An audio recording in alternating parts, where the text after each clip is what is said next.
Good evening, everyone. Welcome back to the channel. I'm Diamond Dust. Today we are going to be reviewing Interface Red and the free DLCs in here, not the paid ones. And the reason why I'm going to Interface is because they're all organized and in one place, which makes things so much easier for me to find.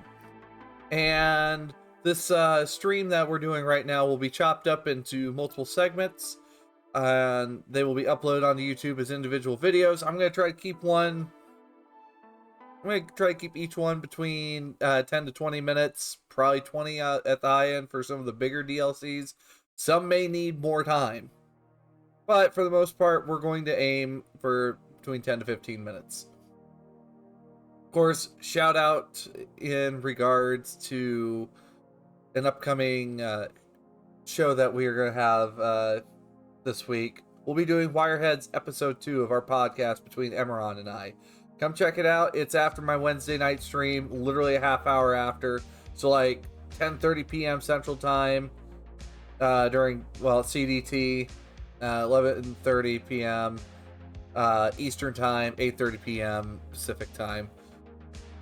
And I am not going to even try to figure out UK and Australia time because right now daylight savings is an absolute nightmare. So with that in mind, Interface Red was a series of books that came out in Cyberpunk 2020 with extra expansions for the game itself. But Interface Red is a compilation of all the free DLCs. That's right, free DLCs on Artal's website. All you need is a core rulebook to make them work, and you are able to use all that content, and I think it's absolutely fantastic that Artal does that. Which, by the way, you can check out their website in the description below. And going forward, we are going to break open Interface Red 1. Spacebar. Alright, so I did not stop recording this time. I had an accidental failure the first time around. They talk about this here with the interface. And Jay Gray just had an idea that it was just, why don't we give the community more Cyberpunk Red for free on our website? And that was to help get between some of the major expansions, such as the jump between the core book to Tales of the Red Street Stories, Black Chrome to Danger Gal. And now we're on the wait for the Cyberpunk Edgerunners Mission Kit and Tales from the Red Forlorn Hope. So with this in mind, the first interface only had 8 things in its table of content, which of course we have our introduction and then the 7 DLCs.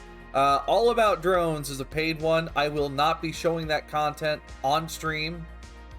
However, I do know enough about All About Drones that I can give you a really good rundown on what it's all about.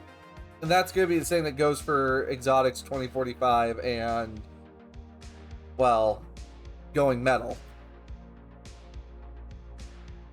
which is the latest paid expansion that came out. Now the question is, why would you buy, all this for just one extra DLC?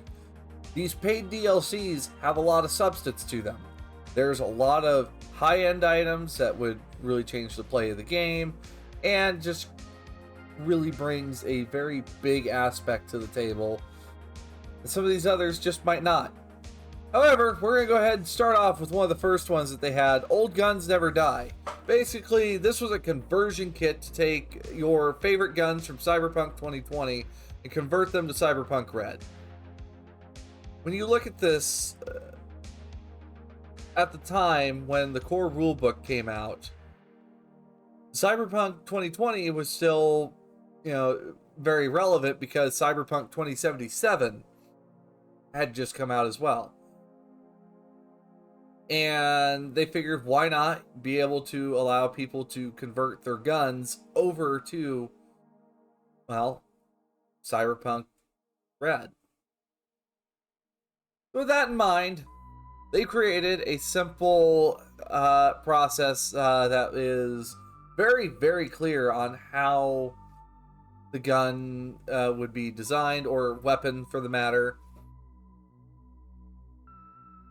and it will help you determine if the weapon is an exotic weapon, if the weapon is an excellent quality, standard quality, or poor quality weapon. So I will go through the steps with you here. So step 0, if the weapon doesn't fire bullets, shotgun shells, explosives, arrows, and it's not a typical gun or melee weapon, for example, if the weapon has specific use requirements or unique rules, it's an exotic weapon. Check the equipment sections in your entire Cyberpunk RED collection to see if we've already written exotic weapons that closely match it.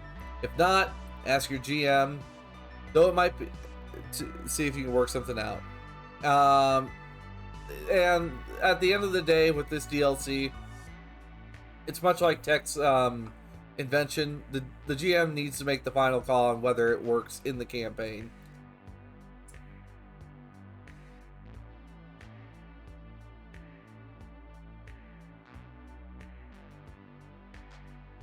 So, step 1, you need to find the closest matching weapon type in Cyberpunk RED, which of course we've talked about the many weapon types. We have medium pistol, heavy pistol, very heavy pistol. We have SMG, heavy SMG, assault rifle, shotgun, sniper rifle, crossbows and bows and arrows, grenade launchers, and rocket launchers. And then also light, medium, heavy, and very heavy melee weapons. And when you're determining your weapon category, you need to determine if it's a poor reliability weapon, which will also help determine the weapon's quality. This means the weapon's single shot damage, auto fire multiplier, standard magazine, ammo type, all this will change to match what is in the Cyberpunk RED rules instead of what was in Cyberpunk 2020. Because Cyberpunk 2020 got very particular on details of special weapons. Like two medium pistols could have very, very different stats and also different prices.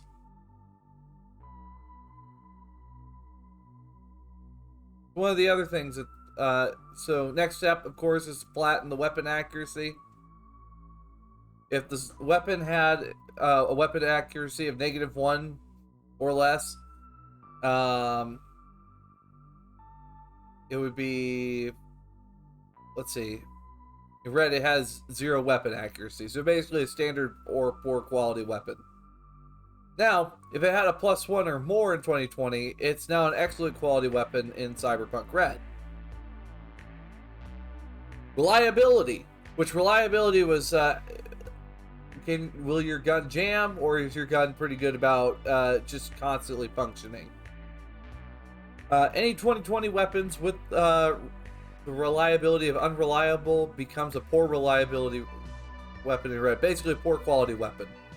Meaning that whenever you roll a critical failure, the weapon jams, or maybe you have to readjust the handle on your machete. And then it is possible, though, after conversion, you may have an excellent quality weapon that nonetheless jams because it is a poor reliability weapon. You may have weapons that have a certain body requirement that may be excellent quality, but if you don't meet that body requirement, it will jam up on you.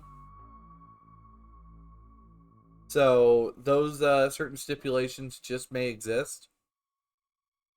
I think one of those being like the Magnum Opus Hellbringer and the Midnight Arms Beast. I think the Midnight Arms Beast, though, is a standard quality weapon for Black Chrome. And that will help determine what may or may not work for your game. Finally, you determine the quality of the weapon, looking at the highest weapon quality in which they qualify. Poor quality weapons, it's a poor reliability weapon that has 0 weapon accuracy. Standard is, well, 0 weapon accuracy, and it's not a poor reliability weapon.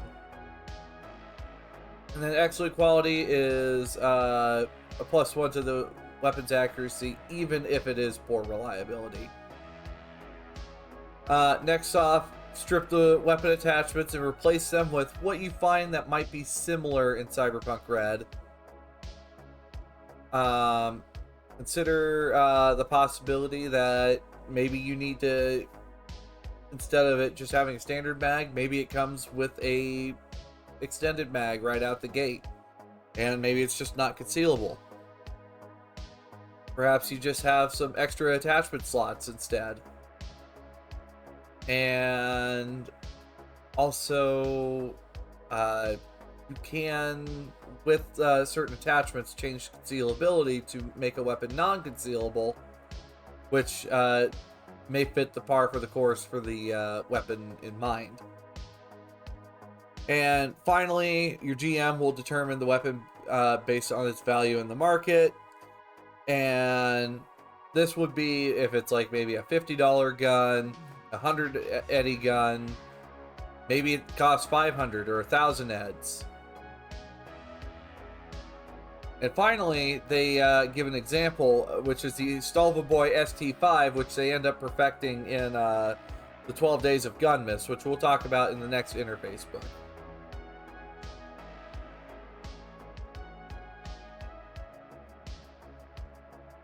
So they take all the original Cyberpunk 2020 stats about the weapon, and then they process it, going through those steps of changing making the reliability, weapon accuracy, number of shots, all they adjust it all to fit with the new variant. So the Stolvaboy ST5 in Old Guns Never Die becomes an assault rifle, which uses a shoulder arm skill, does 5d6 on a single shot, has a standard magazine of 35 because of an extended magazine, and it has a smart gun link. Requires one hand fire, really. And it says it costs 1,100 eddies. I would just round it down to 1,000 eddies. And with that is literally the DLC. That is Old Guns Never Die.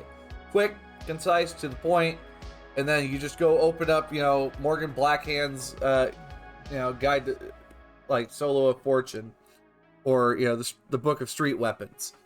And in fact, I think Cybernation Uncensored actually converted all those weapons over. Hey y'all, Dia here.